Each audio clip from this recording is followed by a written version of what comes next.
While Dan does that, me and Ted are here today from Biome Productions. We work just over there, about 10 meters away, which is handy, obviously. So yeah, we kind of produce more like wildlife 360 content, and we've really kind of delved into the 360 conservation world more recently. So we're just kind of here today to just share our thoughts and kind of what we found through what we've been up to, really. I'm going to start off telling you a bit of a more personal story. I know it may not seem very, very relevant, but please just bear with me. Back in 2015, I was lucky enough to spend my summer in the northern rainforest of Madagascar, photographing the wildlife for a local eco-lodge there. I explored the jungle on a daily basis, came across some extraordinary animals, kind of seemed to get more and more bizarre every single day I spent there, as you can see. But one of the things that really stuck with me is I remember coming across and finding my very own pair of the red ruff lemur, of which there are only a few hundred left in the entire world, and they're all found in the northern rainforest of Madagascar. I revisited them every day, and I quickly became very, very attached to them. It was being present in the environment, watching these gorgeous animals every day that made me feel a growing sense of responsibility for them. So you can imagine my horror when, after a bit of time, I kind of heard whispers from local guides and the local people, and as I started to become more of a resident and less of a tourist, you start to hear and see more of these kind of things. So I came across abandoned loggers' camps, freshly cut tree stumps, and even logs being transported in canoes off the beach and onto ships that you can see on the horizon. Obviously, the plight of the forest immediately had a huge effect upon me and has played in my mind ever since. And whilst I'm aware that this isolated forest in northeast Madagascar is by no means a conservation priority of the 21st century, it now feels that way to me because I spent so much time there and I saw it with my own eyes. So I think you might know where I'm going with this. But yeah, we recognise that not everyone can see the Madagascan forest like I could. So how can I as a filmmaker share the sensation of shock and awe that I experienced in Madagascar with the rest of the world?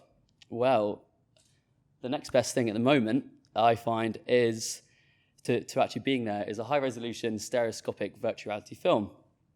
So imagine coming face-to-face with the world's largest land mammal, one of the first beavers that the UK has seen over 500 years since they were exterminated, or even one of the world's rarest animals, all being captured by our cameras over the last couple of years. Being present in these animals' stories has a profound impact upon you, and certainly one that you're more likely to remember. So we've we've done more general wildlife content in the last couple of years. We've experimented with a very wide range of genres of films, which are all actually available to watch on Jaunt. Shameless plug there. Thanks, Emily. We've taken our viewer for a day on safari, giving you some of the most thrilling wildlife encounters that 360 Film has seen. The other two were both in Scotland, on the right there, and whilst one was very presenter heavy with lovely Sophie in the top right, the other focused on the conservation success story of reintroducing beavers back into the UK, which is kind of like covering a successful story as opposed to bridging the gap between the film and what the viewer can do to help a situation, because it's all going very well and there's not really much work to be done. So whilst we dipped our toes into conservation 360 film, that was kind of as far as we got. And whilst they excited, educated, and connected people to nature, they didn't quite cover the issue that we're most passionate about, which is conservation. However, our latest project, which I think is safe to say, I think Ted would agree, is our most ambitious and rewarding yet. It focuses on harnessing this new medium to truly make a difference. So this moves me swiftly on to introducing the 500, which is our latest film where we address just this. We jumped at the opportunity of working with a prominent wildlife charity on a project covering some of the conservation issues that the Ethiopian wolf, one of the rarest animals in the world, is facing. So this took us, back in May, to the south of Ethiopia in a wonderful place called the Bali Mountains National Park to film the Ethiopian wolf. Now I'll pass you over to Ted to tell you a little bit more about it. Yeah, so thanks, Sam. So the Ethiopian wolf is one of the rarest animals in the world, as Sam mentioned. It's actually the rarest carnivore in Africa, and there's only 500 of them remaining, only found in Ethiopia. And what was really strange for us is when we talked about the film before we went with our friends and family, few people really knew what the Ethiopian wolf was, let alone what it looked like.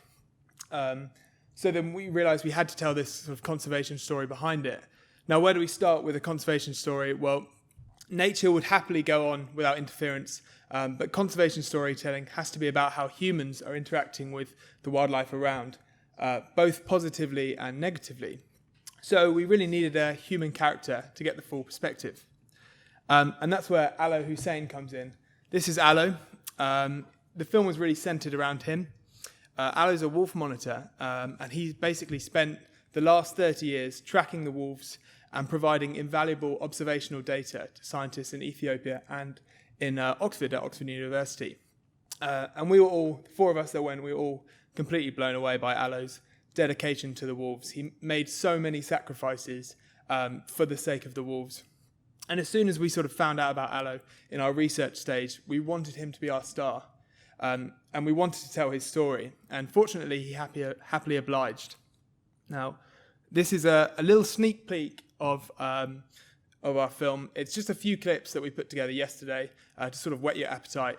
Now, obviously, the film is in 360 3D, but so everyone can see it now, we're using a 2D image to scroll around. Now, how do I... There.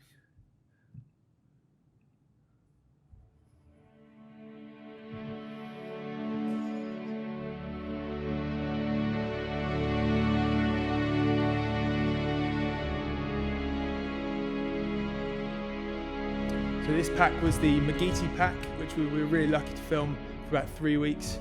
This was them. In the morning they do a rendezvous, so they all meet together just after they've woken up, and then they actually hunt separately. So they go across and they split up.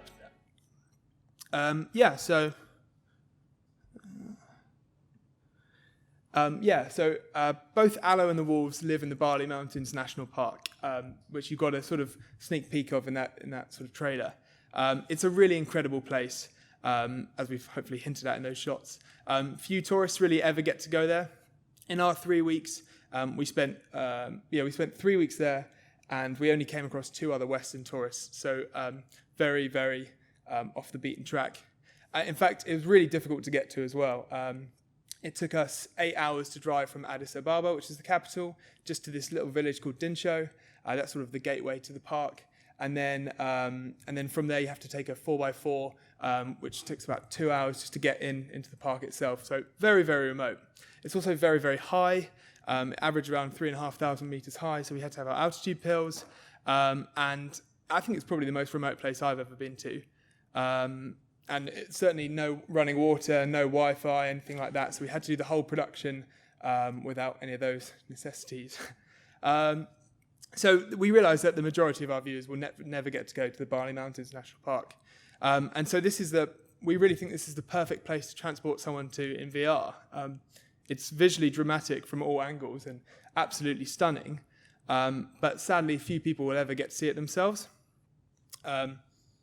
And as filmmakers, it's really exciting to not only tell the story of the wolf and of Alo, but the story of an incredible national park and its inhabitants that's just known by so few. Now, this talk is about conservation, so I want to talk briefly about the conservation issues that face those living in the park.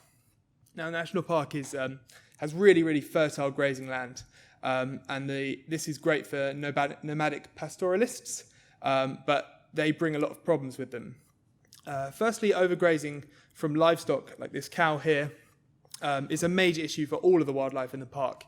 And in particular, the giant mole rat, which is the favourite food of the Ethiopian wolf.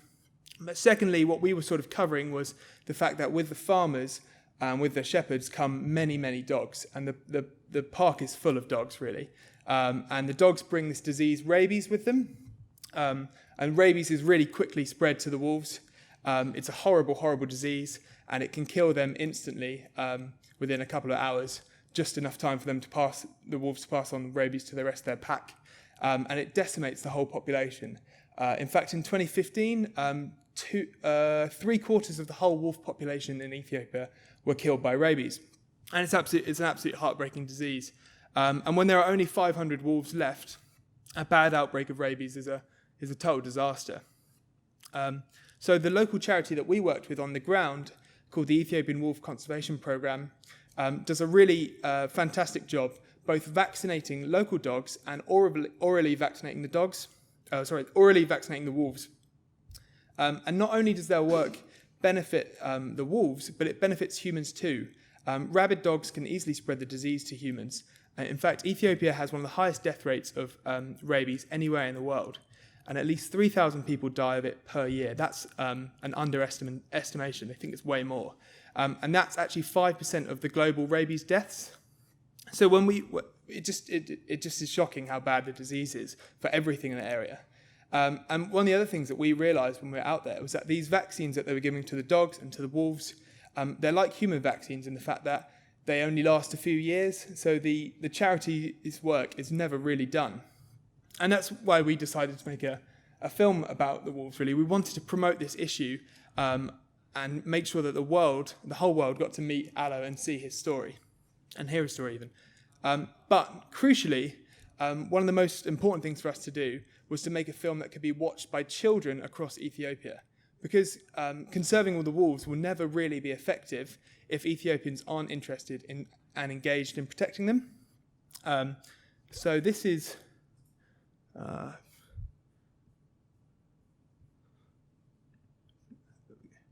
this is Billy here.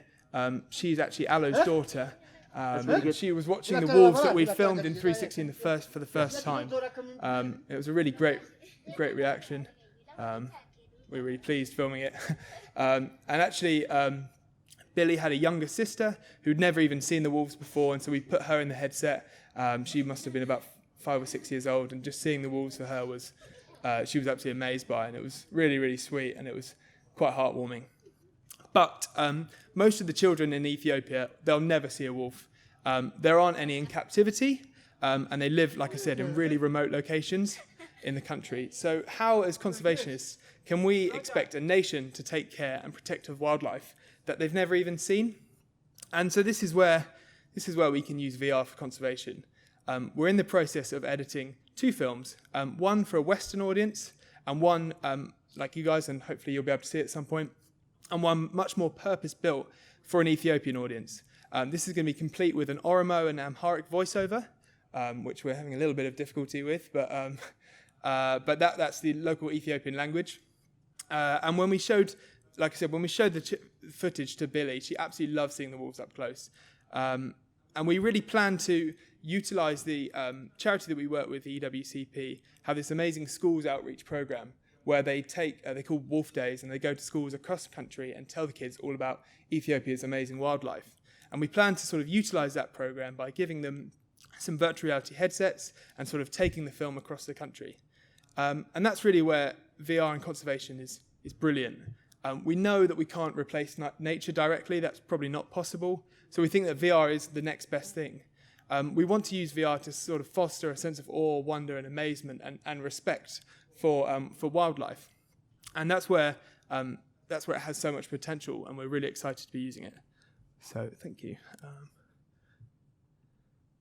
That's all from me.